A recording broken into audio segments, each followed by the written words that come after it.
PIA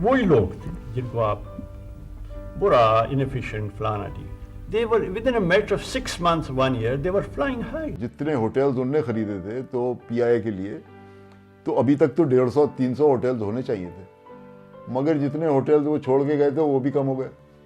انہوں نے engineering کے شعبے کو اتنا فعال کیا کہ دوسرے ملکوں کی ایئر لائنز اپنے جہازوں کی مرمت کے لیے پاکستان آتی تھی.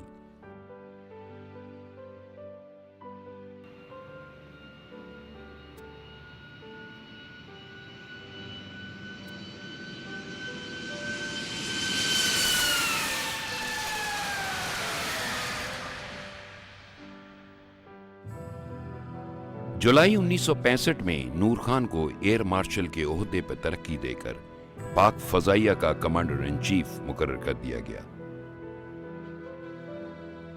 ان کے اس عہدے کا چارج سنبھالنے کے کچھ عرصے بعد ہی ملک پر جنگ کے خطرات منڈلانے لگے.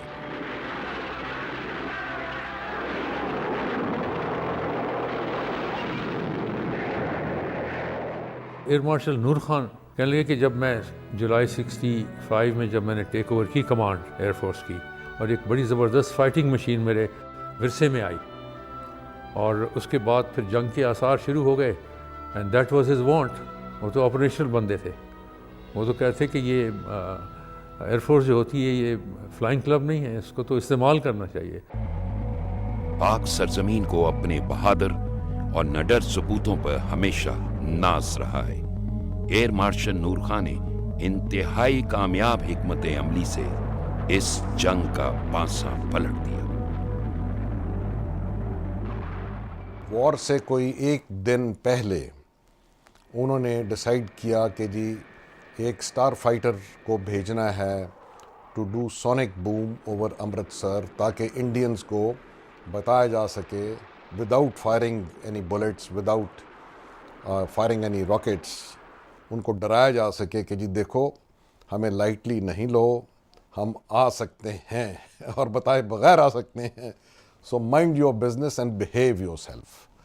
تو میں وہ پائلٹ تھا، تو میں کشمیر کے اوپر کیپ کر رہا تھا، تو I was diverted by orders of air marshal Noor Khan and I went down there and I broke the sound barrier at low level over Amritsar.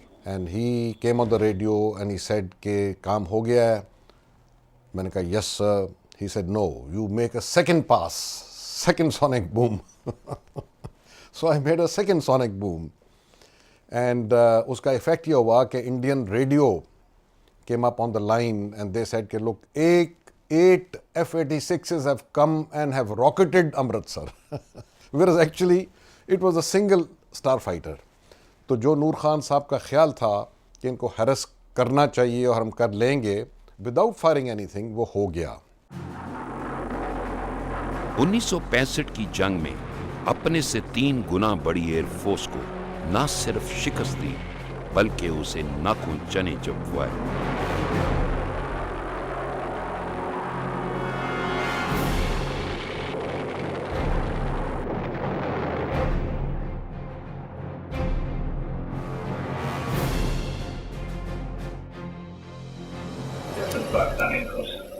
To the excellent training that they had received, the credit for which must go largely to my predecessor, Air Marshal Asghar Khan, who did such an excellent job. But the deciding factor was the great fighting spirit of our pilots, the spirit of do or die, which dominated all their action. انہوں نے کئی جنگی operations میں خود اسکواڈرنز کی command کی. وہ کسی بھی فضائیہ کے پہلے سربراہ تھے جنہوں نے پلاننگ کے ساتھ ساتھ عملی جنگی فارمیشنز میں بھی حصہ لیا. انہوں نے گروپ کیپٹن زاہد بٹ کو کہا کہ آج پہلی سارٹی جو ہے آج رات کو 12 بجے کے بعد آپ پلان کریں جو کشمیر کی ویلی میں جائے گی. ٹیک آف کرنے سے پہلے کمانڈر چیف کاکپٹ میں چلے گئے اور پائلٹ کو کہا کہ چلو، اور انہوں نے نیویگیشن بہت ایکوریٹلی اور بہت پروفیشنلی کر کے یہ وادی میں پہنچ گئے. اور ان کے دونوں طرف بڑے اونچے اونچے پہاڑ تھے جب وہ ویلی کے اندر گئے تھے اور بڑے نزدیک تھے پہاڑ. تو ایک بہت ڈینجرس، بہت خطرناک مشن تھا یہ. بہرحال جب وہ دیے ہوئے ٹارگٹ کے سے کچھ وقت پہلے جب انہوں نے کلاؤڈ کے نیچے آئے، تو جب نیچے آئے تو انہوں نے اسی وقت دیکھا کہ وہ آگ کے جو دائرے بنے ہوئے تھے وہ ان کے جہاز کے بالکل نیچے تھے. اب سوال یہ پیدا تھا کہ اگر وہ سپلائی ڈراپنگ اس وقت شروع کرتے تو وہ کئی میلوں جا کے دور گزرتی. اور زاہد بٹ نے پھر فیصلہ کیا کہ یہ مشن جو ہے اس کو ابینڈن کرنا پڑے گا. لیکن جو ہی وہ مڑنے لگے ایئر مارشل نور خان نے کہا کہ دوبارہ کرو ٹرائی، اور دوبارہ آئے. اور اس دفعہ انہوں نے آگ کو کافی فاصلے پہ دیکھا. اور یہ پاکستان آرمی کی 12 ڈویژن کی ہسٹری میں ہے کہ بڑی ایکوریٹ ڈراپنگ ہوئی تھی. وہ بڑے زبردست اسٹریٹجسٹ تھے. وہ اکوپمنٹ، ویپنز وغیرہ کو بہت سمجھتے تھے اور قائد بہت اچھے تھے. تو یہ تمام جو خوبیاں ان کی تھیں، اس کی وجہ سے آپ نے دیکھا کہ ایئر فورس جو تھی بالکل حاوی ہو گئی اور پاکستان کی ایک طریقے سے نمبر 1 سروس ابھر کے آئی.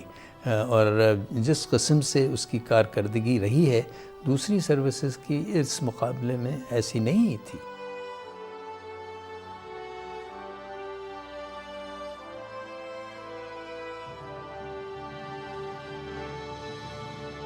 He was a unique commander, believed in upfront leadership. There was no attack on the army, organized air attack or ground attack supported by air. Something had happened in the Indian command that from the air point of view, it was silence, and our Air Force said, give us tasks, we will do whatever you like. We command the air.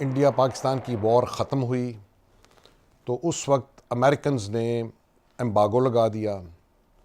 And embargo لگانے سے یہ ہوا کہ F-86 جو تھے ان کو replace کرنا پڑا. نور خان صاحب کے ذمہ یہ سب کچھ لگا.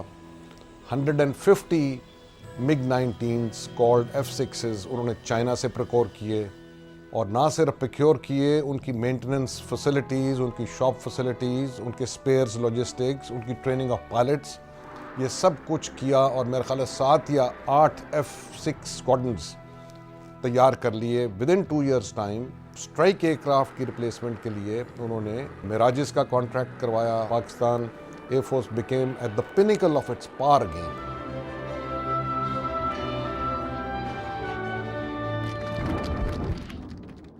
From the very day that they enter the service, which is professional, and that professionalism in the air is tested at even the most junior level, put to a severe test, not only of courage, but of initiative, of creativity, because you are alone on the aircraft, or maybe 2 of you. Ye advantage, which gives tremendous quality to the Air Force as a whole, that we cannot easily compete with. And somehow it goes along with the Pakistani temperament. جو کچھ بھی ہے ہمارا کمزوریاں بھی ہیں وہ ہیں، مگر ہماری کمزوریوں کا اثر ایئر فورس پر خدا کے فضل سے نہیں رہا. 1969 میں ریٹائرمنٹ کے بعد ایئر مارشل نور خان مختلف حکومتی عہدوں پر فائز رہے، جن میں گورنر مغربی پاکستان، وزیر محنت و تعلیم شامل ہیں. یہاں بھی انہوں نے ایک ماہر حکمران ہونے کا ثبوت دیا اور اپنی انتظامی صلاحیتوں سے بے مثل قیادت کے انمٹ نقوش چھوڑے. جب وہ گورنر ہو گئے نور خان صاحب، تو پہلا کام جو انہوں نے کیا، اور میرے خیال میں بہت کریکٹ سٹیپ تھا، انہوں نے بڑے جو اسپیشلسٹ تھے اور ایمیننٹ اسپیشلسٹ تھے سول سرونٹ اور پرائیویٹ سیکٹر کے، ان کو اس نے آئیڈینٹیفائی کیا اور ایک ٹیم بنائی جسے وز کڈ کہتے تھے. یہ نور خان کے وز کڈز ہیں جی. تو وہ ان کے ساتھ دیور ہز ایڈوائزر جی. یہ کانسیپٹ ہم لوگوں کو کے لیے بالکل فارن تھا، نئی چیز تھی، ہم نے یہ کبھی نہیں دیکھا تھا پہلے. ان کی پاکستان کے لیے his feelings of Pakistan in every respect, ہر وقت یہی پتہ لگتا تھا کہ ان کے یہ دل میں اور کچھ ہے ہی نہیں سوائے پاکستان. ہوا میں ہو، جنگ میں ہو، امن میں ہو، ہر وقت ان کا خیال تھا پاکستان کے لیے. نور خان واز این آئیکن جی. اور اس میں ایک تو ٹوٹل ڈیڈیکیشن ٹو ورک، اور دوسری جو بات تھی نور خان میں، he was a man of great courage. بڑا بولڈ آدمی تھا اور بہت ہی ان باؤنڈیڈ وائٹیلٹی تھی اس میں، ان باؤنڈیڈ وائٹیلٹی کا آدمی تھا. جو کہنا تھا وہ کہتے تھے، اور he would never say anything that he could not do himself.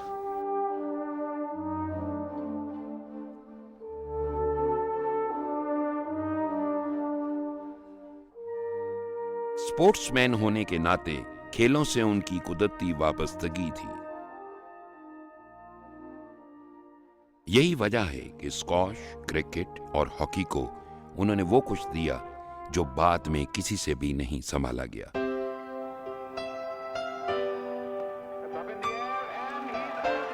اگر انہیں پاکستان کرکٹ بورڈ کا چیئرمین بنایا گیا تو انہوں نے کرکٹ کا